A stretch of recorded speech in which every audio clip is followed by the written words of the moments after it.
نحمده ونصلي على رسوله الكريم ما بعد۔ اللہ تعالیٰ نے دنیا جو بنائی تھی اس میں تعلقات کے ذرائع بہت محدود تھے۔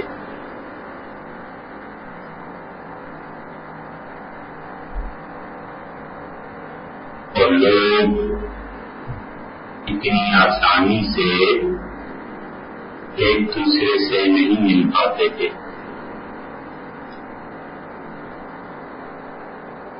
جہاں کہیں کوئی بڑی چیز آ گئی تو وہاں پہ آبادی محدود ہو جاتی تھی۔ مثلاً پہاڑ آ گیا تو اب پہاڑ کی اس طرف کون آباد ہیں، کون لوگ ہیں، کیا ان کے رسم و رواج ہیں، اس کا اثر اتنی جلدی پہاڑ کے اس طرف نہیں آتا تھا کیونکہ کون پہاڑ پہ چڑھے پھر ادھر جائے اور دیکھے اور ملے۔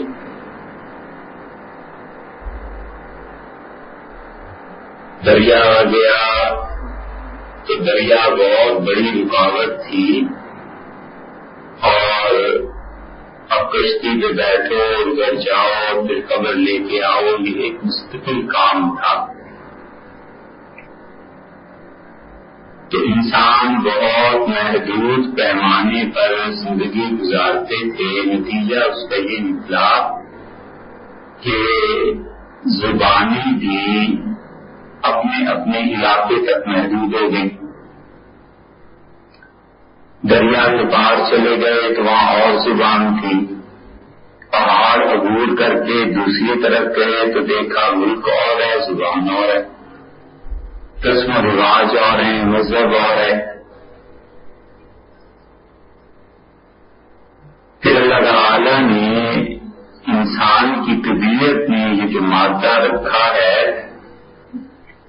کہ جو چیز موجود ہو اس سے دل بھر جاتا ہے، اور جو چیز مفقود ہو نہ ملے اس کی طلب اور جستجو میں رہتا ہے۔ تو لوگوں نے یہ بیریئرز اور یہ پابندیاں توڑی، ڈاک کا نظام شروع ہو گیا، خط لکھنا شروع ہو گئے، پہاڑ عبور کرنا شروع ہو گئے، دریا سمندر کشتیاں ایجاد ہو گئیں، اور پھر بھی وقت محدود رہا۔ اور اللہ تعالیٰ کا طریقہ یہ رہا کہ اس نے کوئی بستی ایسی نہیں چھوڑی جہاں پر ہدایت کے لیے کسی کو نہ بھیجا ہو۔ اسی لیے جو آتا ہے کہ بنی اسرائیل میں اتنے ہزار پیغمبر آئے علیہ الصلوۃ والسلام، تو بات بالکل درست ہے۔ وجہ اس کی یہ ہے کہ بستیاں اور شہر اتنے زیادہ تھے، گاؤں اتنے زیادہ تھے، کوئی تعلق لوگوں کا ایک دوسرے سے تھا نہیں، تو ہر ایک جگہ پر یہ ضروری تھا کہ اللہ کی طرف سے ہدایت کا پیغام پہنچے، اور یہ ہدایت اس طرح عام ہوتی چلی گئی۔ اور ایسی بستیاں جہاں پر ہدایت نہیں پہنچی، انبیاء علیہ السلام کے ذریعے سے نہیں پہنچی، تو بھی ان کے نائبین کوئی نہ کوئی آتا رہا۔ سورہ یاسین کے آغاز میں اللہ تعالیٰ نے فرمایا ہے کہ انک لمن المرسلین، اور بلا شک و شبہ آپ ان میں سے ہیں جو بھیجے ہوئے ہیں، رسول ہیں ہمارے علیہ السلام، اور ہم نے یہ کتاب نازل کی ہے لتنذر قوما ما انذر آباؤہم، تاکہ آپ ان قوم کو، ان لوگوں کو ڈرائیں جن کو اس سے پہلے نہیں ڈرایا گیا۔ مفسرین میں اور پرانے زمانے کے علماء میں یہ بڑی زبردست بات تھی کہ وہ ایسے ایسے سوال اپنے پاس سے پیدا کرتے تھے جو عام آدمی کے ذہن میں آ نہیں سکتے. اور اب ہمارے یہاں چونکہ علم کی قلت ہو گئی ہے اور دین پہ ہر آدمی تقریریں کرنے لگا ہے، تو اس لیے کئی ایک سوالات جو لوگوں کے ذہن میں اٹھتے ہیں جب علم نہیں ہوتا تو پھر برا مناتے ہیں کہ مت ایسے پوچھو، مت ایسی بات کرو. حضرت عبداللہ بن مسعود رضی اللہ عنہ کی روایت ادب المفرد میں آتی ہے.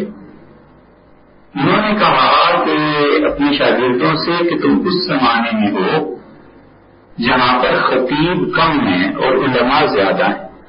نہیں بولتے تھے لوگ، علماء نہیں بولتے تھے. اس لیے ڈرتے تھے کہ جو بڑی ذمہ داری ہے فتوے کی بولنے کی، اللہ کا جواب کیا دیں. یہ ابراہیم نقی رحمۃ اللہ علیہ اتنے بڑے فقیہ، اتنے بڑے مجتہد اور ان کے اساتذہ اسود اور علقمہ رحمہ اللہ، ان کی جگہ سنبھال لینا. ان کا یہ حال تھا کہ مسجد میں جہاں نماز پڑھاتے تھے تو اس زمانے کی اصطلاح تھی کہ وہ ستون کے ساتھ بیٹھتا ہے یا نہیں بیٹھتا. تو کئی لوگوں کے حالات میں آپ کو ملے گا کہ وہ ستون لگا کر نہیں بیٹھتے تھے. اس کا مطلب یہ ہے کہ ان کا کوئی ہلکا نہیں ہوتا تھا. ابراہیم نقی رحمۃ اللہ علیہ مسجد کی کسی ستون کے پاس بیٹھتے تھے اور جب 4 آدمی ہوتے تھے تو اٹھ کے کھڑے ہو جاتے، چلے جاتے تھے. تبھی میں نہیں پسند کرتا کہ لوگ زیادہ مجھ سے پوچھیں اور سوالات کریں. اور ابن مسعود رضی اللہ عنہ نے کہا کہ اس امت پہ ایسا وقت آئے گا جب خطیب زیادہ ہوں گے اور علماء کم ہوں گے. اور دور دور ہے، خطیب اتنے ہیں کہ بے حد و حساب. آپ کسی بھی جماعت کو لے لیں جن پر اسلام کا لیبل لگا ہوا ہے. اس لیے کہہ رہا ہوں لیبل لگا ہوا ہے کہ حقیقت میں اب اسلام ہے یا نہیں ہے اللہ جانتا ہے. سیاسی جماعتیں بہت سی ہیں نا، اسلام کے نام پہ کام کرتی ہیں، تو لیبل اسلام کا ہے. تو ان میں کہیں چلے جائیں، ان میں بڑے سے چھوٹے تک ہر آدمی خطیب ہے، ہر آدمی کو بولنا آتا ہے. اور پیچیدہ سے پیچیدہ کے کئی مسائل پر اس کی رائے پوچھ کے اس کی کوئی نہ کوئی رائے ہو جائے. وجہ کیا ہے؟ اللہ کا خوف نہیں ہے، یہ احساس نہیں ہے کہ وہ شریعت پہ بات کرنا یہ کتنی ذمہ داری کی بات ہے، کتنی ذمہ داری کا کام ہے. تو پہلے ایسے نہیں ہوتا تھا. تو ہوا کیا کہ اللہ تعالیٰ نے انبیاء علیہ السلام کو بھیجا تو وہ سوال یہ اٹھا مبصرین نے خود ہی اٹھایا. اب ہمارے زمانے میں کوئی سوال کرے تو چونکہ علم نہیں ہوتا نا اتنا گہرا، تو بجائے جواب دینے کے وہ کہتا ہے کہ یہ تو تم اسلام سے نکل گئے، یہ ایسے ہو گیا، یہ ایسے ہو گیا، یہ گمراہ ہو گئے. ان لوگوں کے پاس بڑا علم تھا. یہ کمال ہے علم محدثین اور فقہاء کا کہ اپنے پاس سے فرضی سوال رکھ کے لکھ کے پھر اس کی جواب دے دیتے کہ اگر یہ ہو گیا تو یہ ہو جائے، اگر یہ ہو گیا تو یہ ہو جائے گا، اگر یہ ہو گیا تو یہ ہو جائے گا. وہاں تک کہ ہمارے فقہاء نے کتابوں میں بحث کی ہے کہ اگر کوئی آدمی اس دنیا سے نکل جائے، کسی اور دنیا میں چلا جائے، تو وہاں نماز کا حساب کیا ہوگا؟ اس زمانے میں کوئی تصور نہیں تھا چاند پہ جانے کا، لیکن اب چاند پہ لوگ چلے گئے، مدت ہوئی، اب تو مریخ پہ جانے کی کوشش کر رہے ہیں. تو اس کا جواب بھی انہوں نے لکھا کہ وہاں پہنچ کے کیا ہوگا. تو انہوں نے اس پہ سوال اٹھایا کہ اللہ نے سورہ یاسین میں یہ فرمایا کہ آپ ان لوگوں کو ڈرائیے جن کے پاس کوئی ڈرانے والا نہیں آیا. ان کا جب ڈرانے والا کوئی نہیں آیا، نبی اور رسول علیہ السلام کوئی نہیں آئے، تو پھر اللہ ان سے حساب کیوں لے؟ اگر وہ کفر پہ مر گئے تو خدا کے منہ سے حساب لے. یہ ایسا سوال ہے جو اب بھی لوگ پوچھتے ہیں. کہتے ہیں جی کوئی چین جاپان میں پیدا ہوا، اسلام کا پیغام اس تک نہیں پہنچا، اسی حال میں وہ مر گیا، اب اس انسان کا کیا ہے شروع کا؟ تو اس کے جواب میں صاحب المعانی نے لکھا ہے، باب المحیط سے اس نے نقل کیا ہے، اور ابو ریحان اندلسی رحمۃ اللہ علیہ نے اصل میں اس کا جواب دیا. وہ کہتے ہیں کہ ایسے نہیں ہوا. جہاں انبیاء علیہ السلام نہیں آئے وہاں پر ان کے نمائندے آتے رہے، اللہ سے ڈراتے رہے، خدا کی بات پہنچاتے رہے، کچھ نہ کچھ امداد کا سلسلہ جاری رہا، جگانے کا سلسلہ جاری رہا، اللہ کے احکامات بتانے کا سلسلہ جاری رہا۔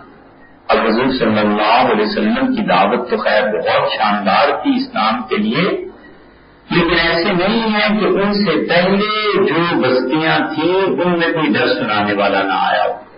خالد بن سنان کے متعلق کہتے ہیں کہ وہ آئے تھے، اور حافظ ابن حجر رحمۃ اللہ علیہ نے خالد بن سنان کے حالات میں ذکر کیا صحابہ نے کہ وہ کون کون سی روایات ان کے متعلق ملتی ہیں۔ یہ تو خیر ایک ایسی شخصیت ہے جس پہ بہت اختلاف ہے، لیکن کچھ لوگ ایسے ہیں جو یقینی طور پر ان اربوں کو ڈراتے تھے کہ یہ کام نہ کرو، بیٹیوں کو زندہ درگور نہ کرو، اسی طرح اللہ کے ساتھ شرک نہ کرو، اللہ کے علاوہ کسی اور کے نام پہ ذبح کرنا یہ چیز نہ کرو۔ تو سناتے رہے ڈر ان کو مسلسل کہ اللہ کی طرف سے یہ چیز ہے اور خدا کی طرف سے پکڑ آئے گی۔ تو یہ اس زمانے کا حال ہے جب بستیوں تک لوگ محدود تھے۔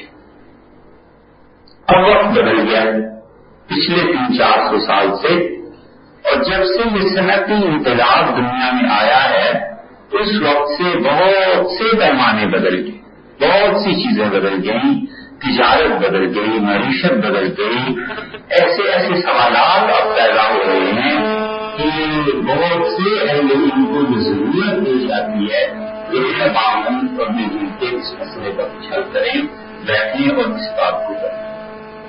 آپ دیکھیں ایک چھوٹی سی بات اس کی مثال ہے کہ رسول اللہ صلی اللہ علیہ وسلم نے اس چیز سے منع کیا کہ جو چیز تمہارے پاس نہیں ہے تم اس کا سودا نہیں کر سکتے، قبضے کے بغیر سودا نہیں۔ یہ حدیث میں اتنی زیادہ ممانعت آئی ہے، ہر جگہ آپ کو ملے گی اس کی ممانعت، اس لیے کہ ایک چیز آدمی کے پاس ہے ہی نہیں، اب اس کا سودا کیا کرنا ہے۔ مثلا وہ یہ کہتا ہے کہ ایک ٹن کھجور میں بیچ رہا ہوں، اب کھجور اس کے پاس ہے نہیں، اور کھجور یقیناً خراب بھی ہو سکتی ہے، غلط بھی ہو سکتی ہے، صحیح بھی ہو سکتی ہے، تو بغیر دیکھے ایک چیز کا وہ سودا کیسے کر لے گا؟ نتیجہ یہ کہ مجھ سے کوئی نقصان کا احتمال ہے، ہو بھی سکتا ہے، ہو بھی جاتا ہے۔ اور ایک آدمی کے پاس ایک ٹن تو نہیں ہے، لیکن اس کو یقینی طور پر پتا ہے کہ ایک ٹن فلاں جگہ فلاں کے پاس پڑی ہے، اور وہ ایک ٹن میں 1000 روپے میں خرید دوں گا، اور آدمی نے 1500 میں بیچنی ہے، سیوا ہو گیا ہے، وہ آدمی وہی سے وہی ٹرانسفر کر دے گا، 500 روپے میرے بیچ میں بچ جائیں گے۔ وہ کہتا ہے تجارت یہ ہے، اب اس کو بتاؤ یہ جائز ہے نہ چاہے۔ تو پہلے جو باتیں ہوتی تھی وہ سیب، انگور، ناشپاتی، کپڑا، سونا، چاندی، اسی میں تجارت محدود تھی۔ جب دنیا میں اب تبدیلی آئی تو اب دنیا میں پورا نظام ایسا چل رہا ہے کہ وہ چیز سرے سے آپ کے پاس موجود ہی نہیں، آپ نے دیکھنی بھی نہیں، اور صرف فون کی کالز پہ سودے ہو رہے ہیں، ادھر سے ادھر جا رہی ہے چیز، ادھر سے ادھر جا رہی ہے۔ یہ چیز ایسی پیش آ گئی جس پہ اس زمانے میں علماء نے اجتہاد ایک طرح سے کیا، اور انہوں نے کہا کہ بتانا چاہیے کہ شریعت نے اس سلسلے میں کیا اصول دیے۔ سائی دے دیتے تھے، بیانہ دے دیتے تھے، بیانے پہ چیز ہو جاتی تھی۔ حضور اکرم صلی اللہ علیہ وسلم نے اس چیز سے منع فرمایا۔ حنفی حضرات منع نہیں کرتے تھے۔ امام محمد رحمۃ اللہ علیہ جب گئے تو انہوں نے دیکھا، اب شریعت نے اصل میں کیوں منع کیا؟ شریعت کہتی ہے کہ یہ آدمی 500 روپیہ دے آیا اور کیا میرا جمتا بنا دو، اور اگلے مہینے آپ لے جاؤں گا، اس نے جوتا تیار کر کے رکھ دیا، یہ آیا ہی نہیں، اس کا انتقال ہو گیا، کچھ بھی ہو گیا، تو اس بیچارے کا سارا مٹیریل ضائع ہو گیا، وہ بکے نہ بکے، اس کی پسند کا بنایا تھا، کوئی لے نہ لے، اس کے پیسے، اس کا مال تو پھنس گیا۔ اور دوسری طرف اس نے اگر پیسے نہیں دیے بالکل بھی، اور اس نے بنا کے مال رکھ دیا اس کے کہنے کے مطابق، تو آئے نہ آئے تو بالکل ہی آزاد ہے۔ 500 روپے ہوتے تو کچھ تو خیال ہوتا نا کہ 500 روپے دیے ہیں، چلو 200 روپے اور دینے ہیں، جا کے جوتا لے آؤں، اب یہ بالکل ہی آزاد ہو گیا۔ اس کی شریعت نے اصل میں منع کیا۔ امام محمد رحمۃ اللہ جب خراسان تشریف لے گئے تو انہوں نے وہاں پر یہ چیزیں جب ہوتے ہوئے دیکھی تو انہوں نے کہا یہ جائز۔ انہیں کہا گیا کہ حدیث میں آتا ہے، ان کا بالکل حدیث میں آتا ہے، لیکن اس سارے شہر کا تعامل میں نے دیکھا، عمل میں نے دیکھا لوگوں کا، اور لوگ اس پہ راضی ہیں، خوش ہیں کہ مسلمانوں کے معاملات جن میں وہ راضی ہوں اور خوش ہوں، اگر اس میں سود کا عنصر نہیں آتا تو بس انہیں چھوڑ دو، انہیں اپنا کام کرتے ہیں۔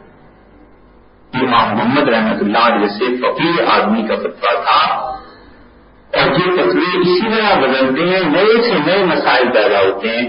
امام محمد رحمۃ اللہ ہمیشہ کہتے رہے کہ کیچڑ ناپاک ہوتا ہے۔ لوگوں نے جو دوسرے ان کے دوست تھے انہوں نے اس پہ فتویٰ نہیں دیا، ان کا حضرت کیچڑ پاک ہوتا ہے جب تک کہ ناپاکی اس میں واضح طور پر نہ ہو، صاف طور پہ نہ ہو، کیچڑ پاک ہوتا ہے۔ تو وہ گرداب میں رہتے تھے، وہاں کیچڑ کسی نے دیکھا نہیں تھا، اتنی صاف سڑکیں ہوتی تھی، سب معاملات اتنے اچھے ہوتے تھے۔ امام یوسف رحمۃ اللہ کے پاس ایک مقدمہ آیا اور امام یوسف رحمۃ اللہ نے کہا، مقدمہ کیا تھا؟ اس آدمی نے اپنے ہمسائے پر مقدمہ کیا کہ یہ چمنی اس کی پانی گرم کرتا ہے اور چمنی کا جو دھواں ہے وہ میرے گھر کی طرف آتا ہے اور سانس لینا دشوار ہے، تو ہوا صاف نہیں ہے، اس لیے آپ اس کا فیصلہ کریں۔ امام یوسف رحمۃ اللہ علیہ نے بلایا لوگوں کو، یہ فقیر تھے نا، انہیں احساس تھا کہ ہمارے فیصلے قانون کی بنیاد ہیں اور مسلمانوں کو مل کر چلانی ہے۔ انہوں نے بڑے بڑے لوگوں کو بلایا اور کہا، اچھا یہ بتاؤ کہ چمنی کتنی اوپر رکھی جائے کہ اس کا دھواں لوگوں کے سانس پہ اثر نہ پڑے، لوگوں کے لیے فضا صاف ہو، ہوا صاف ہو، لوگ آسانی سے سانس لے سکتے ہوں۔ انہوں نے کہا حضرت اتنے 12 یا 15 ہاتھ کچھ ایسے بتایا کہ اتنی اوپر اگر چمنی ہو تو اس کے دھوئے کا اثر پھر لوگوں پر نہیں آیا کرتا، ہوا میں نہیں آیا کرتا۔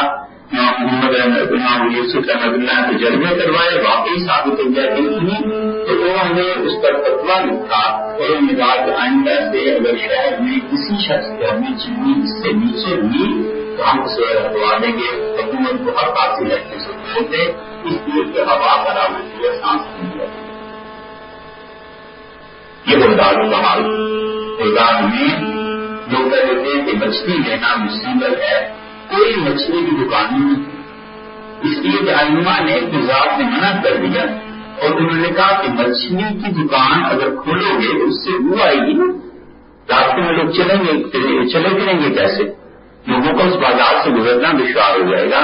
اس لیے مچھلی کی دکانیں ہمیشہ شہر سے باہر رکھی جائیں گی، جس نے جانا ہے وہاں جا کر مچھلی خریدے اور وہاں سے ایک خاص قسم کا لفافہ وہ ملے گا تھیلا، اس میں بند کر کے لائے تاکہ مچھلی کی بو نہ پھیلے۔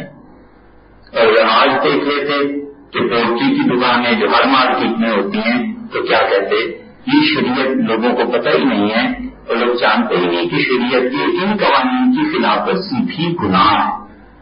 یہ شریعت کے فیصلے ہیں، اہل شرع نے کیے ہیں، یہاں تک کہ بغداد میں لوگ کہتے ہیں کہ ایندھن کی دکانیں نہیں تھیں اور جو ٹال لگتے ہیں، یہ جو لکڑیوں کی دکانیں ہیں، یہ ٹال شہر سے باہر لگا کرتے تھے، اس لیے کہ وہ ٹال جو لگتے ہیں لکڑیوں کی چرائی ہوتی تھی تو اس میں چھوٹے چھوٹے سکلے گر پڑتے ہیں، تو وہاں سے لکڑی خریدے، وہیں سے تھیلا لے اور اسی میں اسے ڈال کر باندھ کے اپنے گھوڑے جس سواری کو بھی رکھ کے لا سکتا ہے تو شہر میں لائے گا۔ ایسے نہ ہو کہ شہر میں جگہ جگہ بگادا گرے اور سڑکیں خراب ہو جائیں، تو بغداد کا یہ حال تھا اور بھی شہر ایسے ہی تھے۔ امام محمد رحمۃ اللہ کو بھی دیکھا نہیں کہ کیچڑ کیسا ہوتا ہے اور کیا چیز ہوتی ہے، وہ یہی فتویٰ دیتے رہے کہ یہ تو ناپاک ہے۔ جب وہ خراسان پہنچے تو وہ پتا ہوا تھا علاقہ نیا نیا، ابھی سارا شہر بنا نہیں ہوا ایسا، تو جب انہوں نے بارش ہو گئی تو ان کے دوست لے گئے، انہوں نے کہا اگر آئیں فلاں جگہ تک چلنا ہے، تو انہوں نے دیکھا ہر جگہ پانی کھڑا ہے، کیچڑ ہے، تو ان سے کسی نے فتویٰ پوچھا کہ حضرت کیا کبھی کیچڑ پاک ہے؟ ان سے پوچھا گیا کہ اب صبح تک تو ناپاک کہتے تھے، ویسے مجھے پتا نہیں چلا کہ کیچڑ ایسا ہوتا ہے، اس طرح شہروں میں کیچڑ ہوا کرتا ہے، ایسے کپڑوں پہ لگ جایا کرتا ہے، کتنے کپڑوں پہ بھی لگ گیا، تو انہوں نے کہا کیچڑ پاک ہے۔ تو وقت کے ساتھ ساتھ جو مسائل بدلتے تھے، اب ہمارا وقت ایسا آ گیا کہ بہت ایڈوانس ہے، لیکن اس کے بعد جو آئے گا اس کے مقابلے میں کچھ بھی نہیں ہے۔ ابھی وقت آگے بھی آنا ہے، کہ مزید چیزیں بڑھ جائیں گی. دجل فریب جتنا بڑھے گا اتنا سوالات لوگوں کے زیادہ اٹھتے رہیں گے اور اتنے نظام پیچیدہ ہوتے رہیں گے. کیونکہ اب تو کوئی تصور پہلے نہیں تھا کہ کوئی ہوائی جہاز بھی بن سکتا ہے, ایسے ٹیلی فون بھی آ سکتا ہے. اب یہ چیزیں آ گئی ہیں. اب اس کے بعد اس سے بھی زیادہ جو جدید نظام آئیں گے. میرے کہیے وہ پرانا زمانہ تھا, اس میں موبائل پہ بات کیا کرتے تھے اور اس وقت سائنس کی اتنی ترقی نہیں تھی.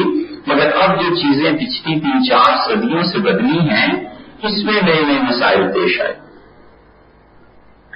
اس کا جو اثر اسلام پر پڑا ہے, اس نئی جدید تہذیب کا اثر جو اسلام پر پڑا ہے, اس میں سے پچھلے 10-15 برس میں ایک نئی چیز آئی ہے.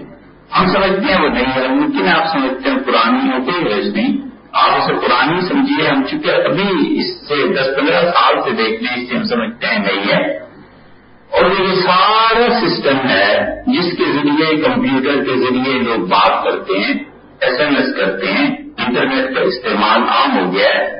تو اس انٹرنیٹ کے ذریعے جو باتیں سامنے آئی ہیں ان میں سے ایک بات یہ ہے کہ دجل اور فریب میں لوگ یہ سوال کرتے ہیں کہ کون سا مذہب سچا ہے. پہلے تو آج سے 20 سال پہلے 30 سال پہلے سوال یہ تھا نا کہ دیوبندی ٹھیک ہے کہ بریلوی ٹھیک ہے, اہل حدیث ٹھیک ہے, شیعہ ٹھیک ہے, سنی ٹھیک ہے. اب اس سے بھی اوپر کے لیول کا سوال ہو گیا. کئی مرتبہ انٹرنیٹ پہ ایسی چیزیں آتی ہیں کہ کہتے ہیں یہ ہے تمہارا اسلام, کیا یہ اسلام مذہب ٹھیک ہے, اسلام ٹھیک ہے. اسلام پر بار بار بات کرتے ہیں اور پھر ایک بچے اس میں کنفیوز ہو جاتے ہیں. اب وہ زبان سے یہ بھی نہیں کہتے کہ اسلام غلط ہے, اس لیے کہ مسلمان ہیں, مسلمانوں کے گھر میں پیدا ہوئے ہیں, کہ جوانی کی وجہ سے کچھ جوش ہے اور دل میں اس پر اعتماد اٹھتا جاتا ہے, دل غیر مطمئن ہو جاتا ہے. دل کہتا ہے کہ اگر اسلام یہ ہے تو ہم اسلام سے ایسے ہی باز ہیں, اسلام سے ویسے ہی بنے. ظاہر القوثری رحمۃ اللہ علیہ نے ایک جگہ ابن تیمیہ رحمۃ اللہ کو بڑی تنقید کی ہے اور انہوں نے اس کے بعد ایک فکرہ لکھا ہے کہ اگر ابن تیمیہ والا اسلام ہی اسلام ہے تو ایسے اسلام کو میرا سلام. تو بس بات ایسے یاد آ گئی کہ بہت سی چیزیں ایسی آتی ہیں کہ اسلام پر ڈائریکٹ اعتراضات ہوتے ہیں. عیسائی کرتے ہیں, یہودی کرتے ہیں, ہندو کرتے ہیں. اس کا حل کیا ہے, اس کی دلیل کیا ہے؟ ہم بچائے اس کے کہ اس سوال پہ ناراض ہوں اور کوئی بچہ پوچھے تو ان سے کہیں کہ نہیں تم مرتد اور کافر ہو جاؤ گے معاذ اللہ. ہم خود سوچیں کہ دنیا میں اتنے مذاہب ہیں, عیسائیت ہے, یہودیت ہے, ہندو مت ہے, بدھ مت ہے. ان سارے مذاہب میں آپ کو کوئی ایک مذہب تو سچا ہوگا اور وہ سچا ہے کون سا مذہب, اور اسلام کیوں سچا ہے؟ تو اس کا کوئی عقلی جواب بھی ہے. اور یہ جواب ہے اس کا ہم چونکہ مسلمان ہیں لہٰذا اسلام سچا ہے. تو یہودی کہتا ہے میں یہودی, اس سے یہودیت ٹھیک ہے. عیسائی بھی یہ کہتا ہے, ہندو بھی یہ کہتا ہے. کہ ہمارے درمیان اور ان کے درمیان فرق کہاں پر پہنچ کے پڑتا ہے؟ بات یہ ہے کہ دنیا میں کل 2 طرح کے لوگ ہیں. ایک وہ لوگ ہیں جو مذہب کو مانتے ہی نہیں سرے سے, اور ایک وہ ہیں جو مذہب کے قائل ہیں, کسی بھی مذہب کے قائل. جو لوگ مذہب کو, دین کو سرے سے مانتے ہی نہیں ہیں اور وہ کہتے ہیں کہ جو کچھ انسان کی عقل میں آئے اس پر عمل کر لیا جائے تو یہ بات درست نہیں. اب بالکل واضح طور پر دیکھیں کہ جس انسان کی عقل میں جو کچھ آئے اس پر عمل کر لیا جائے تو دنیا میں کوئی قانون باقی نہیں رہتا. حلال اور حرام کے سارے قوانین ثابت ہو جاتے ہیں. دنیا میں عقل کی بنیاد پہ فیصلہ نہیں کیا جا سکتا کہ کیوں اس جانور کا گوشت حرام ہے اور اس جانور کا گوشت حلال ہے. جو بالکل خالص عقل کی بنیاد پہ بات کرتے ہیں اور مذہب کو ایک طرف رکھ دیتے ہیں, ان میں بہت بڑا حصہ ان چائنا والوں کا ہے. ہم بہت سے چائنا کے لوگوں سے ملے, چین کے رہنے والے, انہیں مذہب کا, دین کا اصل سے پتہ ہی نہیں. تو ہم نے ان سے پوچھا کہ آپ کیا کھاتے ہیں؟ ان کا مینڈک کھا لیتے ہیں, چھپکی بھی کھا لیتے ہیں, حلال اور حرام کا کوئی تصور نہیں ہے. یہ سب چیزیں ایسی ہیں کہ کھانا پینا ہی نہیں، ساری زندگی جو محیط ہے وہ معاشرہ، اور وہ صرف ان چیزوں پر عمل کرتے ہیں کہ بظاہر دوسرے کو نقصان نہیں پہنچ رہا، لیکن اتنا کافی نہیں ہے، اس لیے کہ اللہ کا جو تصور ہے بنیادی طور پہ وہ نکل گیا. اللہ تعالیٰ کی ذات، اس کی صفات، اس کی عبادت جس سے انسان کو تسکین ملتی ہے، وہ چیز درمیان میں سے غائب ہو گئی، نکل گئی.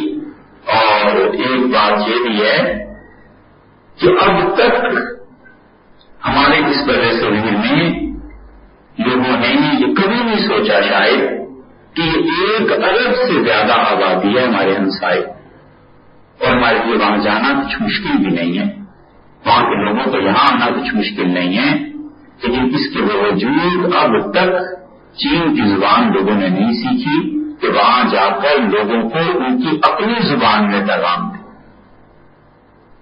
ہم سوچتے ہی ہمارا تصور ہی، یہ تصور ہی مٹ گیا ہے کہ ہم نے ایسے مبلغ پیدا کرنے ہیں جو جا کر تبلیغ کریں اور لوگوں کو خود ان کی زبان میں تبلیغ کریں.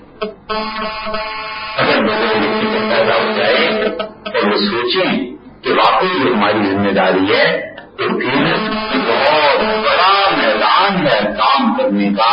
سینکڑوں اور ہزاروں کے حساب سے لوگ جائیں گے تو کھپ جائیں گے. شہروں کے شہر خالی ہیں تو کوئی اسلام کی بات بتانے والا نہیں ہے، دین کی بات بتانے والا نہیں. چین کے درکنار امریکہ کا یہی حال ہے. امریکہ میں بستیوں کی بستیاں خالی ہیں اس سے، اور کوئی اللہ کے دین کا پیغام ان کی زبان میں دینے والا نہیں. قوموں کا ایک مزاج ہوتا ہے نا، جن قوموں میں انقلاب آتے ہیں، بعض اوقات انقلاب اس بنیاد پہ آتے ہیں کہ ظلم زیادہ ہوتا ہے، بعض اوقات انقلاب اس بات پر زیادہ آتے ہیں کہ شہر میں مکھن تازہ نہیں ملتا، روٹی تازہ نہیں ملتی، پبلک اٹھ کر ہوئی، یہ کیا بادشاہی ہے، یہ کھانے کو اچھا نہیں ملتا. فرانس کا انقلاب جو تھا اس میں ایک چیز یہ بھی تھی کہ لوگوں کے مزاج پڑھنے کی وجہ سے اتنے دماغ بلند ہو گئے تھے کہ وہ جہالت کی بات برداشت نہیں کرتے تھے. اسی طرح امریکہ میں جو نئی نسلیں اٹھ رہی ہیں نا، ان سے اگر انگلش اس لہجے میں بولے جو برٹشرز کی انگلش ہے تو سننے سے انکار کر دیتے ہیں. وہ کہتے ہیں انگلش میں نہیں آتی، بات ہی کرنی نہیں آتی، کیسے سن. یہ مزاج ہے قوم کا. اور داعی اللہ جو ہوتا ہے اللہ کی طرف بلانے والا، اس سے مظلوم کے مزاج کی رعایت کرنی پڑتی. جس کو دعوت دے رہا ہے اس کے مزاج کی رعایت کرنی پڑتی.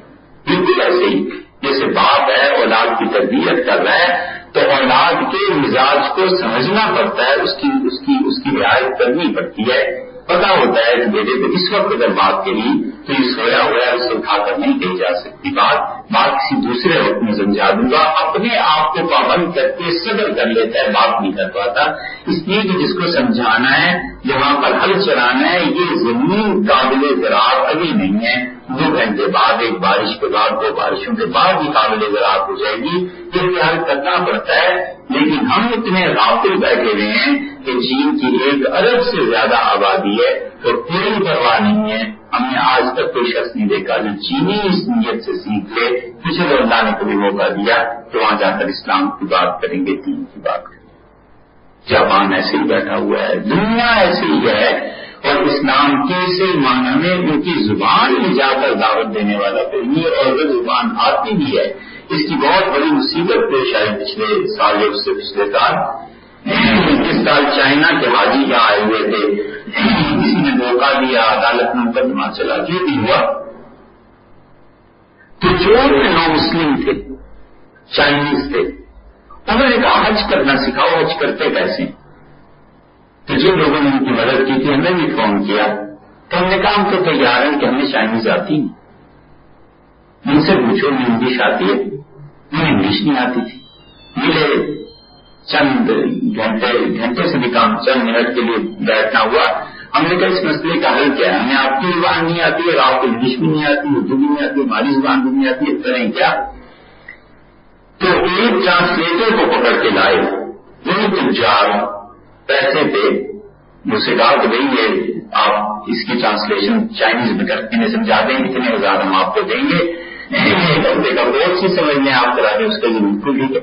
اب ہم جو شرعی بات کہتے تھے اور رقم جو خود اس کی سمجھ نہیں آتی، ہم نے کہا حج کی 3 قسمیں احترام تمتع اور قبض کرو، اس کی چائنیز کیسے ہو سکتی ہے؟ اس کے اردو میں تو سمجھ نہیں آئے گی۔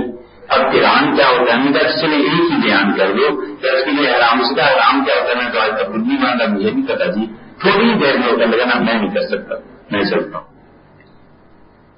انہیں اب کون حج سکھاتا چائنا والوں کو کہ حج کیسے کرنا ہے؟ مسلمان کبھی سوچیں یہ ذمہ داریاں کس کی ہیں؟ ہم ہر طرح سے سوچتے ہیں کہ دشمن کا تباہ کرنا ہے، شکست دینی ہے، یہ کرنا ہے، وہ کرنا ہے۔ ہم یہ نہیں سوچتے کہ ان کی اگلی نسلیں جو چاہتے ہیں کہ کوئی نہ کوئی دین مذہب کوئی حکمت کی بات پہنچے، ان تک کون پہنچائے گا؟ کیا ان کی اگلی نسلوں پر محنت کی جا سکتی ہے، کام کیا جا سکتا ہے، نہیں کیا جا سکتا؟ تو یہ ان لوگوں کا حال ہے ہم جیسوں کا جو مذہب سے وہ تعلق کرتے ہیں، جو سرے سے مذہب کے قائل ہی نہیں ہیں، ان کی تو بات ہی الگ ہے۔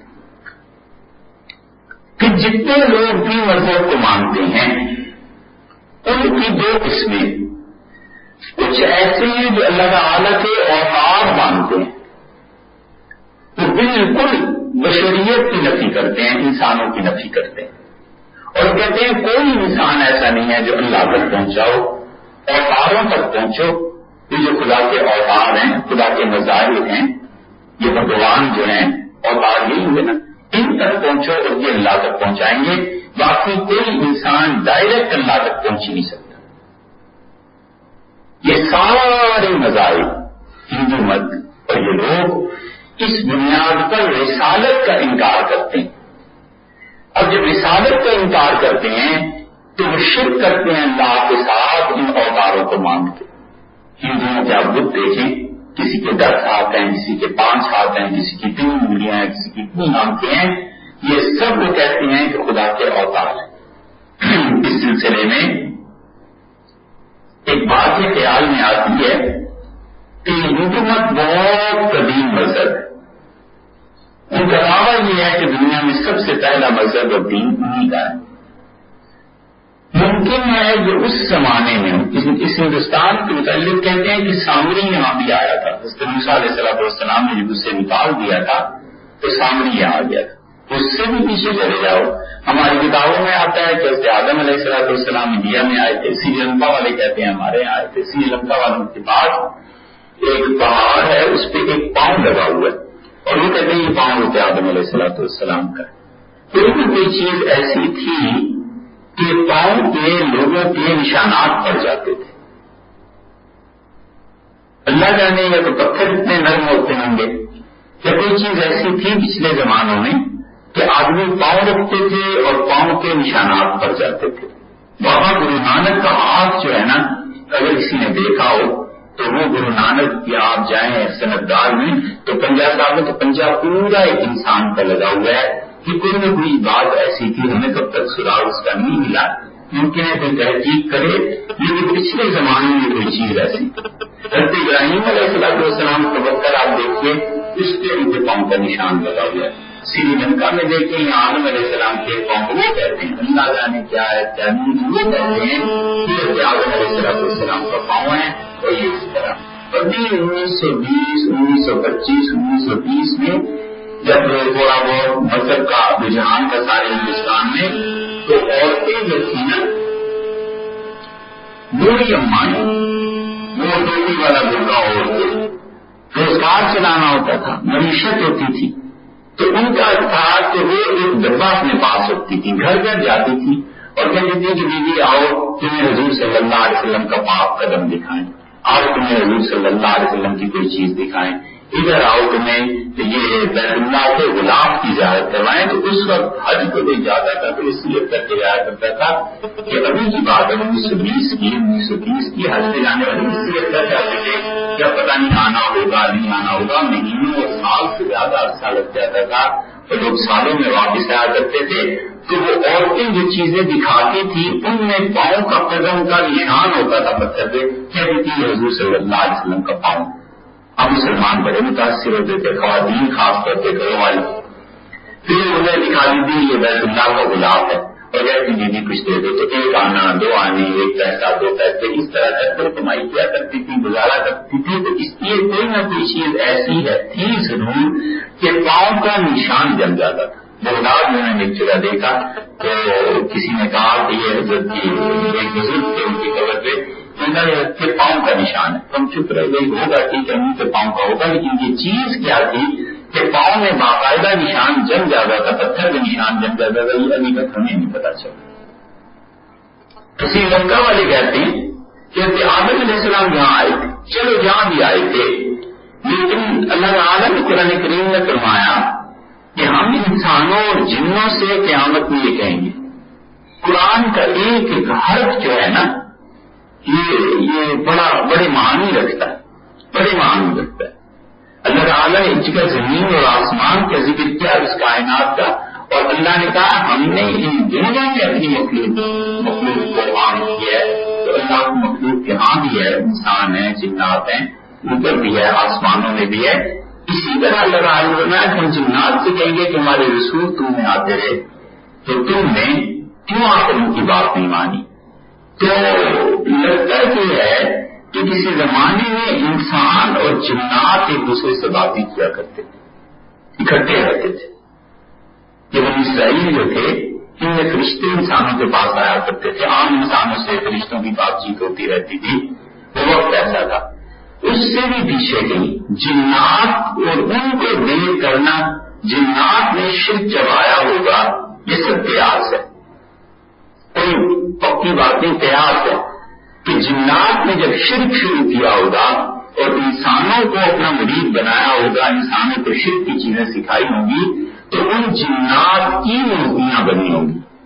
کسی کے 2 آنکھیں ہیں، کسی کے 10 ہاتھ ہیں، کسی کے 10 پاؤں ہیں، ان جنات کی شکلیں ہوں گی۔ کسی نے جن دیکھا ہو تو کوئی کہے یا کوئی جن اس کی تصدیق کرے، ورنہ ان کی شکلیں ایسی ہوں گی، وہاں سے ہندوؤں نے لے لی اور وہاں سے آگے چل پڑے کہ اللہ کے اوتار ہیں، اللہ تعالیٰ کے اور ہمارے درمیان یہ کیا ہیں، یہ واسطے ہیں۔ ٹھیک یہی شرک مکہ مکرمہ میں بھی تھا، اور مکہ والے رسالت کو نہیں مانتے تھے کہ جتنی سامی قومیں تھیں، مذاہب جو تھے، یہ اللہ کے لیے بیٹے بھی نہیں مانتے تھے، بیٹیاں مانتے تھے۔ اللہ تعالیٰ کے لیے بیٹیاں مانتے تھے، معاذ اللہ۔ ان کا خیال تھا کہ بیٹی جب باپ کے گھر میں جائے تو خالی واپس نہیں آتی، اس لیے یہ بیٹیاں خدا کی آسان لفظوں میں یوں سمجھو کہ بیٹیاں مانتے تھے انہیں۔ اسی لیے اللہ نے فرمایا ہے کہ بیٹے اپنے لیے رکھتے ہو اور بیٹیاں میرے ذمہ لگاتے ہو، پھر کا ادن قسمت دیے گا۔ یہ بڑی ناانصافی کی تقسیم ہے کہ بیٹے تمہارے اور بیٹیاں میری۔ اور اللہ تعالیٰ نے فرمایا ہے کہ انہوں نے فرشتوں کو دیویاں بنا دیا ہے اور ایسے کرتے ہیں، اور حتیٰ کہ یہ جب بیت اللہ بنائے تو بیت اللہ میں عیسیٰ علیہ السلام اور اس کے مریم کی تصویر اور اس کے مریم کی شبیہ کی بیت اللہ میں، اور یہ مورخین نے لکھا ہے۔ اب یہ بڑی عجیب بات لوگوں کو لگے گی، لیکن آپ تاریخ اٹھائیں جو عربوں کی تاریخ اسلام سے پہلے کی ہے، اور حضرتی نے مکہ مکرمہ کی تاریخ لکھی ہے قدیم مورخین نے، وہ کہتے ہیں کہ رسول اللہ صلی اللہ علیہ وسلم جب داخل ہوئے تو آپ نے کہا کہ جتنی بھی مورتیاں بیت اللہ میں ہیں سب کو مٹا دو، سب کو ختم کر دو۔ اور آپ اٹھے اور آپ نے دیکھا تو یہ بیت اللہ اتنا ہی ہے جتنا اس وقت تھا، ابھی اتنا ہی ہے۔ اس میں 360 بت رکھے کیسے جا سکتے تھے؟ ایک بت اگر 1 فٹ کی جگہ بھی لیتا نا، 6 انچ کی جگہ بھی لیتا تو 360 فٹ اس میں آ کیسے سکتے تھے؟ اس میں اندر جو ستون ہے ان میں تصویریں بنائی ہوئی تھی، اور کچھ تصویریں ایسی تھیں جو آئل پینٹ تھا، یہ تیل کے ساتھ ملا کر بنائی گئی تھی، چھوٹی چھوٹی تصویریں، مورتیاں چھوٹی چھوٹی رکھی ہوئی تھی، وہ سب کو ملا جلا کر 360 بنتی تھی۔ نے لکھا ہے کہ رسول اللہ صلی اللہ علیہ وسلم داخل ہوئے اور آپ نے دیکھا اس تصویر کو جس میں حضرت مریم نے بچے کو اٹھایا ہوا ہے گود میں۔ اب بھی آپ گرجوں میں دیکھیں تو یہ تصویر لگی ہوئی ہوتی ہے، رسول اللہ صلی اللہ علیہ وسلم دونوں ہاتھ اس پہ رکھتی ہے اور آپ بولنا اس کے علاوہ سب کو مٹا دو، اور اس کے علاوہ سارے وہ توڑ دیے گئے، ساری تصویریں مٹا دی۔ اور وہ ختم ہوئے جب عبداللہ بن زبیر رضی اللہ عنہ نے بیت اللہ کی نئی تعمیر کی ہے، تو ستون اس وقت ٹوٹا ہے، مگر نہ اس سے پہلے نہیں تھا، وہ تصویریں موجود تھیں. یہ کیا کرتے تھے؟ یہ سب کے سب اللہ تعالیٰ کے لیے بیٹیوں کو ثابت کرتے تھے. عیسائیت وہاں جو پہنچی ہے حرمین شریفین میں، اس کی وجہ خاص بات ہو گئی تھی. اور ایک خاص بات یہ ہو گئی تھی کہ اٹلی سے مسافروں کا جہاز چلا یا کوئی بھی جہاز چلا اور سمندر کے طوفان میں وہ آ کر جدہ کے ساحل سے ٹکرا گیا، جہاز ٹوٹ گیا، لوگ مر گئے. تو جو بھی انجینئر تھا، کیپٹن تھا، اس کا کچھ لوگ بچ گئے. ان میں ایک عیسائی تھا باقون کے پاس آئے حضرت صلی اللہ علیہ وسلم کے آبا و اجداد، اور اس زمانے میں بیت اللہ کو بنانے کی بات ہو رہی تھی کہ بیت اللہ کو نئے سرے سے بنایا جائے. تو انہوں نے باقون سے آ کے کہا کہ جہاز کی جو لکڑی ہے نا، یہ سب سے اچھی ہوتی ہے، وہ بنتا ہے اس سے ساگوان سے، ٹیک سے. تو ٹیک کی لکڑی سب سے اچھی ہوتی ہے. انہوں نے کہا یہ لکڑی دے دو ہمیں. اس نے کہا میں لکڑی بھی دے دیتا ہوں، یا تو میں بنا بھی دوں گا، بیت اللہ کی چھت بھی تمہارے گھر کی بنا دوں گا. تو وہ آیا تھا لے کے عیسائی، اور اس نے اس ساگوان سے وہ چھت بنائی، اور اس نے کہا اتنے 100 سال تک یہ چھت چلتی رہے گی. اور جاتے جو تحفہ دے گیا وہ اس نے مریم کی تصویر اور ان چیزوں کو رکھ دیا. اس نے کہا یہ بھی خدا کے بیٹے ہیں، ان کی بھی عبادت کیا کرو. اگر ویسے ہی متاثر تھے، شرک یہی ہوتا ہے کہ اس میں انسان ان چیزوں سے معاذ اللہ بڑی جلدی متاثر ہوتا ہے، ذہنی ہو جاتا ہے مزاج. انہوں نے ان چیزوں کو رکھ لیا. تو یہ دوسرے مذاہب، بلکہ پہلے مذاہب یہ وہ ہیں جو خدا اور بندے کے درمیان سوائے دیوی اور دیوتاؤں کے کچھ نہیں مانتے. وہ کہتے ہیں اب ان سے کچھ دیوی کس نے مقرر کی، کہتے ہیں اللہ نے. دیوتا کس نے مقرر کیا، اللہ نے مقرر کیا. اللہ کہاں ہے، وہ کہتے ہیں جی اللہ کائنات میں ہر جگہ ہے. حتیٰ کہ ہندوؤں میں ہم نے خود پوچھا کہ یہ سب تو بھگوان ہے اور جو اصل پرماتما ہے وہ کہاں ہے؟ ان کو اس کا کوئی گھر نہیں. ان کا کہاں ہے کہ مجھے کچھ پتا نہیں، بس اس کے بارے میں ہم مانتے ہیں کہ اس کا کوئی گھر نہیں ہوتا. یہ گھر جتنے مندر ہم بناتے ہیں یہ ان دیوی اور دیوتاؤں کے لیے جو ہم نے خود تراشے ہیں. ہم کہتے ہیں اللہ نے انہیں بھیجا ہے، لیکن ان کی مورتیاں ہم نے تراشنی ہیں، اور مورتیاں بھی ایسی ہی تراش کی جاتی. اصل بات یہ ہوتی ہے کہ انتقال ہو گیا، انتقال کے بعد اس عالم ارواح میں اس کی روح سے رابطہ کرنے کی کوشش کی جاتی ہے. اب روح سے رابطہ کیسے، ظاہر میں کچھ نہ کچھ تو ہونا. وہ کسی نے کہا کہ کعبے میں جا کے کیا کرنا ہے، یہاں بت خانے میں جاؤ تو کوئی بت نہیں جاتا ہے، وہاں اللہ ہی اللہ ہے اور تو کوئی چیز نہیں. اور انسان اس بات کا حکمر ہے کہ کوئی چیز سے ملے، کسی چیز کو آنکھوں سے دیکھے اور اس کو دیکھ کر پھر وہ لو لگائے اس سے. تو اصل شرک کی دنیا میں شروع ہوئی کہ جب کسی کا انتقال ہو گیا تو لوگوں نے اس کی روح سے رابطے کی کوشش کی. اب روح سے رابطے کی کوشش میں شیطان نے ایک بات سکھا دی. اس نے کہا کہ اس کی تصویر بنا دو نا، مجسمہ بنا دو، تو اس کی طرف تو دھیان دو، اور اصل میں تمہارا ذہن اس کی روح کی طرف ہو تو پھر دیکھو کیا ہو. بس پھر یہاں سے شرک چل پڑا. یہ لاکھ جو تھا بڑا نیک آدمی تھا، یہ ایک چٹان پہ بیٹھتا تھا طائف میں اور حاجیوں کو سب کی گھول کے دلایا کرتا تھا. بس جب وہ مر گیا اس کی قبر بنی، اور قبر کے بعد اس پہ اس کا مجسمہ اسٹیچو بنا، اور اس مجسمے کے ذریعے بھی اس کی عبادت ہونی شروع. اس لیے دنیا میں اب بھی آپ بڑے بڑے ملکوں میں جائیں تو ان کے کسی نہ کسی ہیرو کا مجسمہ بنا ہوا ہوتا ہے، چوک میں مجسمہ لگا ہوا ہے. اب کیونکہ عبادت نہیں رہی لہٰذا بات ختم ہو گئی. اور رکھنا یہ مجسمے بنائی اس لیے جاتے تھے کہ ان کی عبادت کی جائے، اس ذریعے سے روح سے تعلق پیدا کیا جائے کہ دنیا کے تمام وہ مذاہب جو اللہ اور بندے کے درمیان کسی بشر کو نہیں مانتے وہ خدا کے لیے دیوی اور دیوتا مانتے اور کہتے ہیں خدا ہی نے بھیجا. دوسری قسم دنیا کی ان مذاہب کی جو خاص طور پر اس دنیا کا بڑا حصہ ہے عیسائیت، یہودیت اور اسلامیت تھی. حکمت والے جو ہیں ان سے میرے پاس میں ملے تو کئی ایک سے پوچھا کہ آپ کے پاس کوئی کتاب بھی ہے؟ کہاں ہمارے پاس بھی کتاب. ایک وہ بخشو تھا، زرد رنگ کی 2 چادریں اوڑھے ہوئے، جسم کے بال منڈائے ہوئے. تو میں نے ان کے ٹینٹر میں گیا تو میں نے ان سے پوچھا، وہ موسیقی بجا رہے تھے بہت زور شور سے گا رہے تھے کہ اس سے کیا ہوگا؟ تو انہوں نے کہا ہم اپنے بزرگوں کی ارواح کو بلا رہے ہیں کہ انہیں یہاں آئیں گی اور انہیں ہمیں آپ کو بتائیں گی. تو میں نے کہا آپ کے پاس اس مذہب کی اصل کیا ہے؟ تو انہوں نے کہا اس مذہب کی اصل ہمارے پاس یہ ہے کہ کتاب آئی. یہ ہے وہ بات جس پہ دنیا کے باقی سارے مذاہب قائم ہیں کہ کتاب ہے، رسول ہے، رسالت کے قائل. گوتم بدھ کے لیے وہ رسالت کے قائل تھے نہیں تھے ہمیں نہیں معلوم، لیکن ہم نے جتنا بھی پڑھا اور دیکھا وہ یہ کہ بدھ کو انہوں نے اپنا خدا بنا کے تصور پیش کیا. معاذ اللہ بڑی یونیورسٹی تھی ان کی. پٹنہ جو ہے بہار کا جو علاقہ ہے اتنی بڑی چیز تھی اور یہ مذہب اتنا پھیلا ہے کہ ہندوستان سے نکلا. غالباً اس زمانے میں اللہ کی توحید ہوئی جتنا پھیلے ہوں گے یہ اور پورے ایشیا کی طرف چل پڑا. پھر اس کے بعد جاپان، چین، کوریا، یہ سارے علاقے جہاں چلے جائیں بدھ مت ملتا ہے. اس کا مطلب یہ ہے کہ جو بانی تھا یا دائی جو تھا اس کا وہ شخصیت بڑی بے زبردست تھی. ممکن ہے پیغمبر ہونا نہیں کہہ سکتے اس لیے کہ ہمارے پاس کوئی دلیل نہیں ہے اس کے پیغمبر ہونے کی، لیکن جو مذہب بھی تھا وہ بہت پھیلا اور اب وہ کہتے ہیں کتاب. دیکھو مذہب بن نہیں سکتا جب تک کہ اللہ کی طرف سے وحی نہ آئے. وحی کا ہر مذہب قائل ہے سوائے ان کے جو دیوتا اور دیویاں مانتے ہیں ان کو چھوڑ دیں اور ان کو چھوڑ دیں کہ مذہب کو مانتے ہیں. باقی مذہب بن ہی نہیں سکتا جب تک کہ خدا کی طرف سے وحی نہ آئے. یہ رسول کی بات ہے.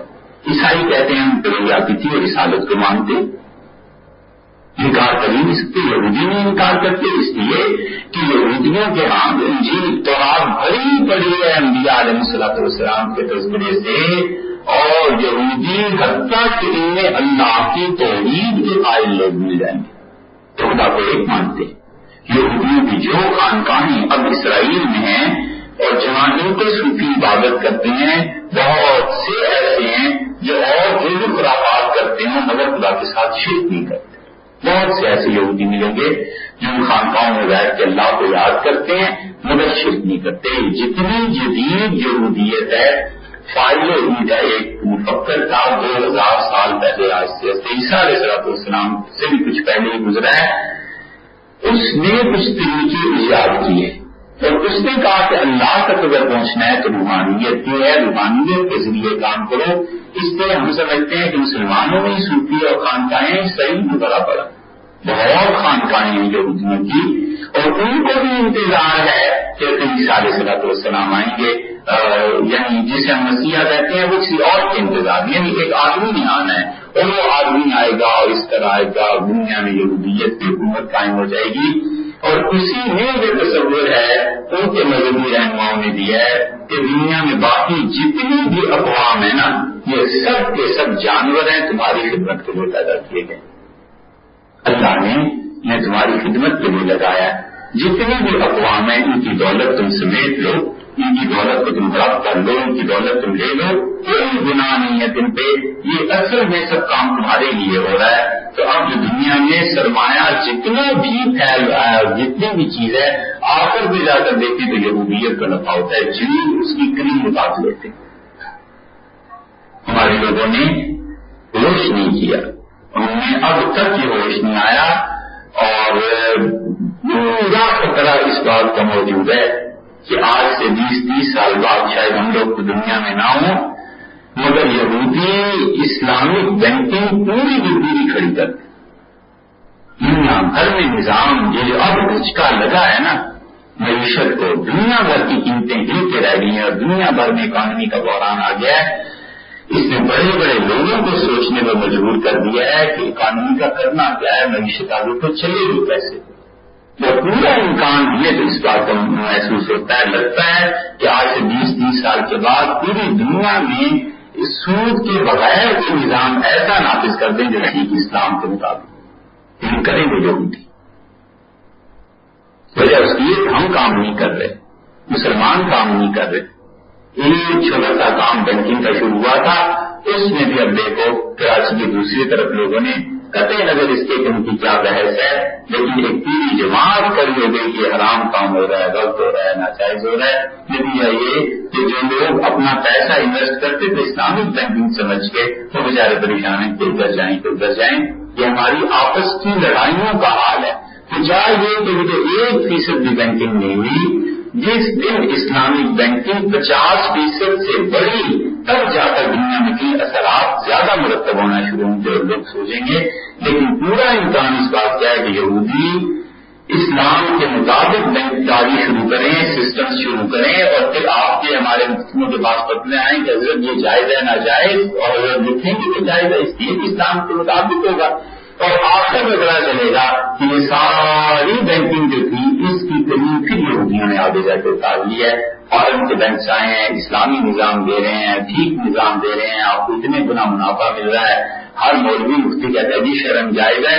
پتا یہ چلے گا کہ اس کا سارا نفع آ کر امریکہ اور برطانیہ کے ہاتھ میں آ رہا ہے۔ وجہ اس کی بنیادی طور پہ ہماری اپنی نالائکی ہے، ہماری اپنی نالائکی ہے۔ یہ نہیں ہے کہ دنیا کی اقوام ہمارے پیچھے پڑی ہیں کہ ہماری ٹانگیں پہنچے ہوئے، ایک الگ مسئلہ ہے، لیکن مسلمان خود کام نہیں کر رہے کہ مذاہب کی جو بنیادیں ہوتی ہیں وہ ایسی وسیع ہوا کرتی ہیں کہ کوئی مذہب یہودی اس بات سے انکار کرتے ہی نہیں کہ رسالت کی، رسولوں کو مانتے، عیسائی رسولوں کو مانتے، وحی کو مانتے۔ ہم کہتے ہیں وحی کے بغیر کسی دین کی بنیاد ہو ہی نہیں سکتی۔ کیسے پتا چلا کہ اللہ راضی ہے یا ناراض ہے؟ کس نے بتایا؟ کچھ کہتے ہیں گنگی اور دیوتاؤں نے بتایا، ہم کہتے ہیں رسولوں نے بتایا، یہودی بھی یہ کہتے ہیں، عیسائی بھی یہ کہتے ہیں۔ ہم کہتے ہیں فیصلہ آسان ہے، یہ دیکھ لیا جائے کہ وہی محفوظ کہاں ہے، بس جب دین کی بنیاد وہی ہے تو جہاں وہی محفوظ ہے وہ مذہب محفوظ ہے، اور وہی یقیناً اسلام میں محفوظ ہے۔ یہودیت کی جو وہی نازل ہوئی تھی، اس میں موسیٰ علیہ السلام جو تورات لے کر آئے تھے وہ تورات دنیا میں کہیں زیادہ سے زیادہ جو روایت ملتی ہے وہ یہ کہتے عزیر علیہ السلام نے اس تورات کو لکھا تھا آخری مرتبہ، اور جب یہ ہیکل سلیمانی تعمیر ہوا تو عزیر علیہ السلام نے اس ہیکل سلیمانی کی بنیاد میں وہ تورات ختم کر دی تک، اور ان کا کوئی اہل نہیں رہا اس تورات کا، بس اس کو رکھ دو۔ اور یہودیوں کے ہاں مسلسل یہ روایت ہے کہ ان کے پاس ایک انگوٹھی تھی، اور اس انگوٹھی میں ایسی طاقت تھی جس کے ذریعے وہ دنیا پر حکومت کرتے تھے۔ اللہ تعالیٰ نے قرآن کریم میں بالکل ایک مختصر سی بات کی ہے۔ اللہ تعالیٰ نے وَأَلْقَيْنَا عَلَىٰ كُرْسِيِّهِ جَسَدًا، اور ہم نے سلیمان علیہ السلام کے تخت پہ ایک گوشت کا لوتھڑا رکھ دیا، ایک جسم رکھ دیا، ایک بچہ جس میں روح نہیں تھی۔ پھر آگے وَأَلْقَيْنَا عَلَىٰ كُرْسِيِّهِ جَسَدًا ثُمَّ أَنَابَ، پھر انہوں نے رجوع کیا اللہ کی طرف۔ اس کے ضمن میں ہمارے بعض مفسرین نے بھی سنگوٹھی کا ذکر کیا ہے۔ یہودی تو مانتے ہی مانتے ہیں، ہمارے یہاں یہ بنی اسرائیل سے روایات آئی ہیں۔ اب یہ جو ہیکل سلیمانی کی تعمیر کرنا چاہتے ہیں یہودی، اور بار بار اس صحیح میں آتا ہے جو خدانیاں ہو رہی ہیں، وہ تورات کے اصل نسخے کی بھی تلاش ہے کہ کہیں سے اصل نسخہ ملے، کیونکہ ان کے یہاں یہ آیا ہے کہ تورات کا اصل نسخہ بھی مل جائے گا، یہ چیزیں بھی مل جائیں گی، یہ چیزیں بھی مل جائیں گی۔ ایک تابوت ہے جس کا قرآن نے بھی ذکر کیا، اللہ نے فرمایا کہ یہ سکینہ تم، اس تابوت میں بڑی سکون کی چیزیں تھیں، انبیاء علیہ السلام کی چیزیں اس میں پڑی ہوئی تھیں، اور وہ بنی اسرائیل کے پاس تھا۔ اللہ نے بتایا ہے کہ وہ بنی اسرائیل والے یہودی اس تابوت کو رکھتے تھے، اللہ تعالیٰ اس کی وہ برکت سے فتحیاں دے دیتا تھا۔ یہ یہودی اس تابوت کی تلاش میں کہ وہ تابوت جس میں سکینہ ہے، قرآن نے بھی ذکر کیا ہے، تو وہ کہیں مل جائے، اور وہ تابوت بھی یہی کہیں ہے ہیکل سلیمان میں۔ حضرت سلیمان علیہ السلام نے بہت بڑی عبادت گاہ تعمیر کی تھی۔ اکثر یہ ہے کہ اللہ نے جب اس دنیا کو بنایا تو رسول اللہ صلی اللہ علیہ وسلم نے بتایا کہ قرآن بھی کہتا ہے کہ ان اول بیت وضع للناس، اس دنیا میں سب سے پہلی عمارت جو اللہ کے لیے بنائی گئی وہ بیت اللہ تھی۔ رضی اللہ عنہ کہتے ہیں میں نے رسول اللہ صلی اللہ علیہ وسلم سے پوچھا کہ اس کے بعد تو آپ نے فرمایا بیت المقدس، میں نے عرض کیا دونوں کے درمیان کتنا وقفہ تھا؟ فرمایا 40 سال کے بعد بیت المقدس کی جو جگہ تھی یہ بنائی گئی تھی.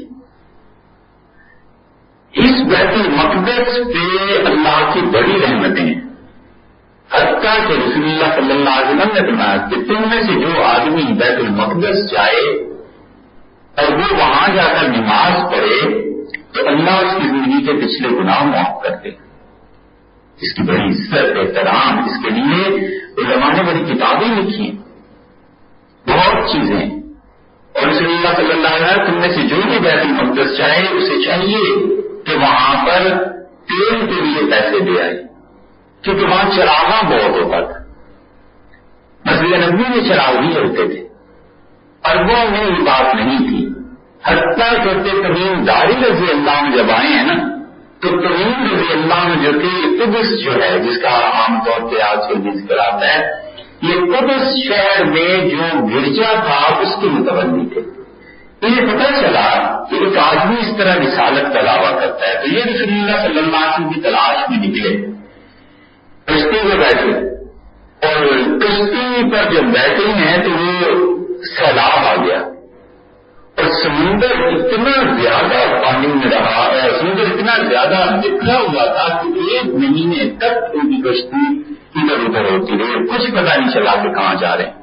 تو کہتے ہیں کہ یہ آئے ہیں وہ مدینہ منورہ جب، تو رسول اللہ صلی اللہ علیہ وسلم سے ملے اور رسول اللہ صلی اللہ علیہ وسلم نے خوشی سے فرمایا لوگوں کو جمع کرو، اور دوپہر کا سونا آپ نے فرمایا میں آج نہیں سوؤں گا. کیا آپ اس دن سو نہیں پائے؟ آپ نے کہا میں تمہیں اس لیے بلایا کہ تم دیکھو کہ میں تم سے باتیں کرتا تھا نا، تمیم ان چیزوں کو دیکھ کے آئے. اور تمیم رضی اللہ عنہ ایسے آدمی تھے کہ رسول اللہ صلی اللہ علیہ وسلم اگر میری کوئی بیٹی ہوتی تو میں اس کا نکاح اس سے کر دیتا. تمیم رضی اللہ عنہ عیسائی پادری تھے. تو کہتے ہیں کہ 1 مہینے تک کچھ پتہ نہیں چلا کہ کہاں پہنچے، کہاں گئے، اب مرے، اور ہوتے ہوتے سمندر آہستہ آہستہ ٹھیک ہوتا چلا گیا. تمہیں جزیرے کو اترے تو دیکھا ایک مرد یا عورت سر سے پاؤں تک بال ہی بال ہے، اتنے بال ہیں کہ پہچانا نہیں جاتا کہ اس کا منہ ادھر ہے، پیٹھ ادھر ہے، کدھر ہے، کیا چیز ہے. تو ہم نے کہا اللہ کی پناہ تو اس سے مانگتے ہیں، تو کون ہے؟ تو اس نے کہا میں جاسوسی کرتی ہوں. ہم نے کہا کس کے لیے؟ اس کا دجال کے لیے. ہم نے کہا دجال وہاں ہے؟ اس نے کہا میں دجال نہیں ہوں، دجال وہاں ہے اور میں اس جزیرے میں رہتی ہوں کہ کوئی اس کے پاس نہ آئے. تو تمیم رضی اللہ عنہ کہتے ہیں ہم دجال کے پاس پہنچے اور اس دجال نے پوچھا کیا نبی علیہ السلام آ گئے؟ ہم نے کہا آ گئے. پھر اس نے موسیٰ علیہ السلام کو پوچھا آ گئے؟ ہم تو بھی آ گئے. پھر آخر پہ اس نے حضور اکرم صلی اللہ علیہ وسلم سے عرض کیا تمیم رضی اللہ عنہ کہ آپ کا پوچھا؟ ہم نے کہا وہ بھی آ گئے. تو بڑا خوش ہوا، کہنے لگا اب میرے نکلنے کا وقت قریب آ گیا، اب میں ضرور جاؤں گا دنیا میں اور لوگوں کو بتاؤں گا کہ کیا طاقت ہے.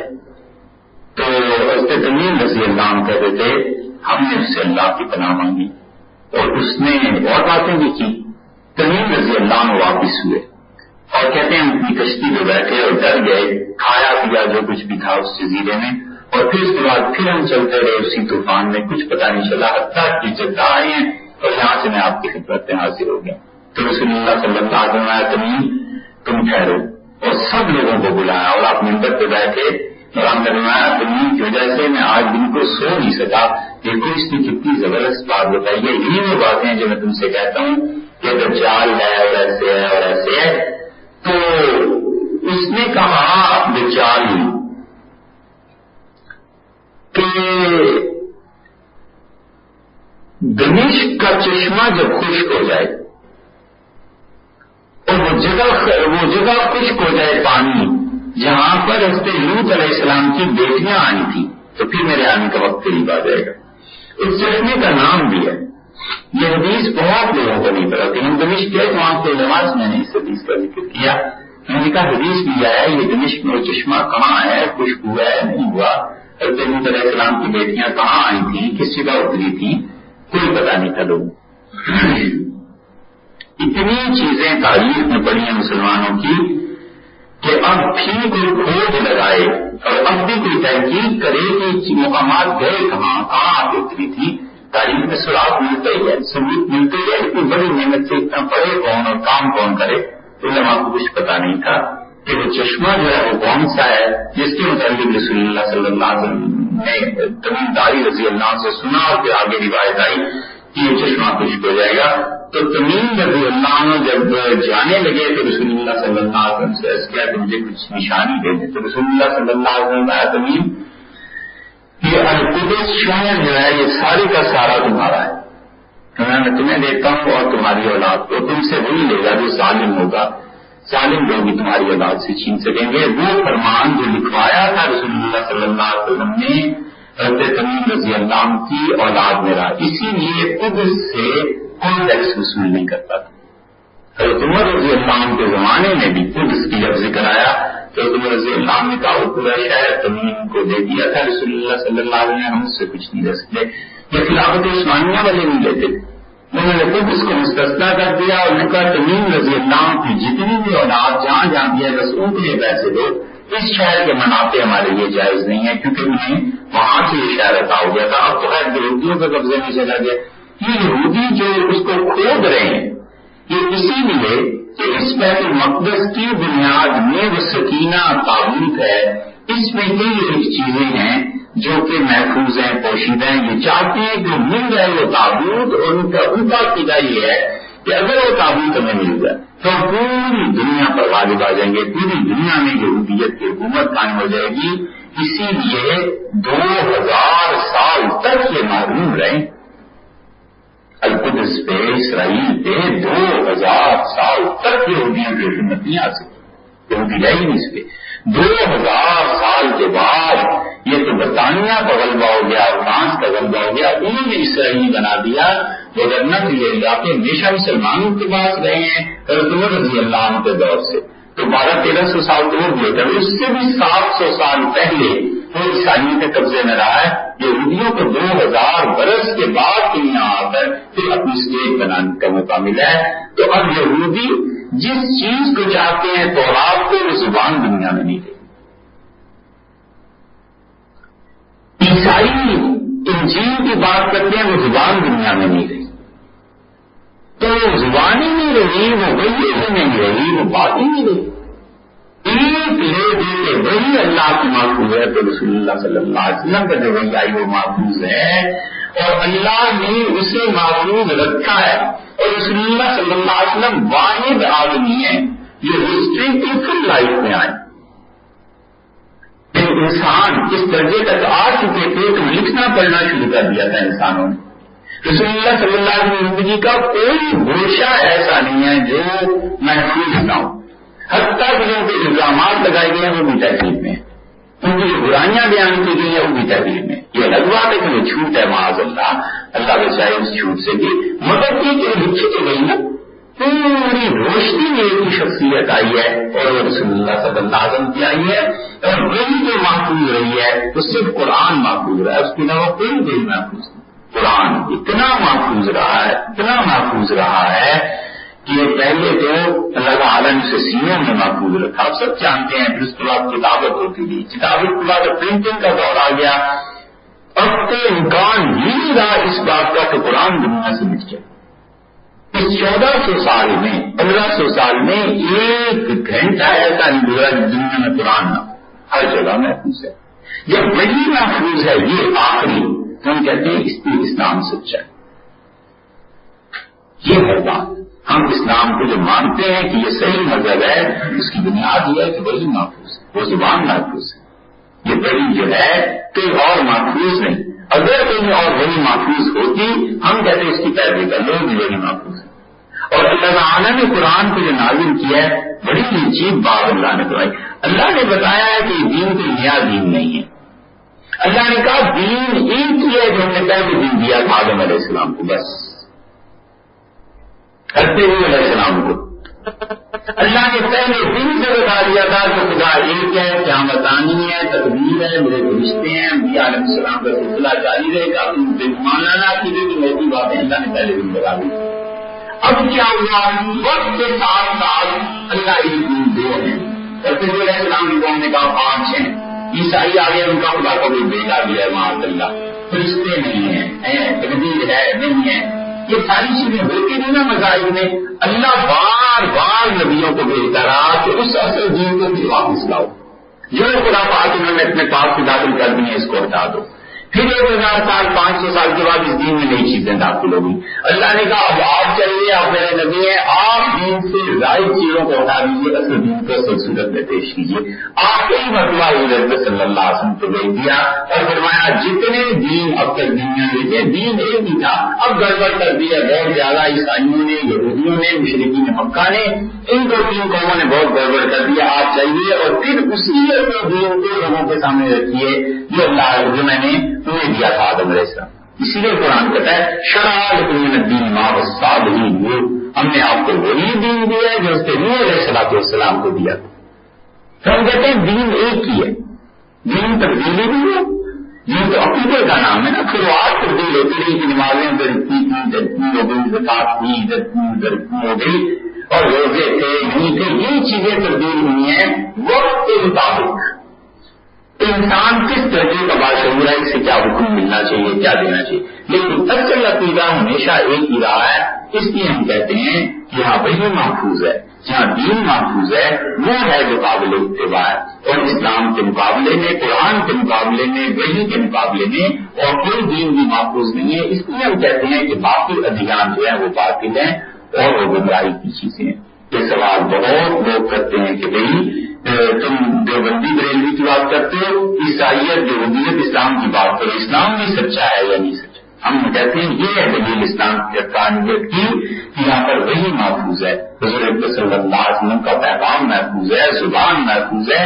اور اس سے پہلے جو ذریعہ آئی نہ وہی محفوظ رہی نہ کتاب محفوظ رہی، حتیٰ کہ زبان ہی دنیا میں نہیں رہی. تو جب نہیں رہی تو چیزیں قابل اتباع کی نہیں.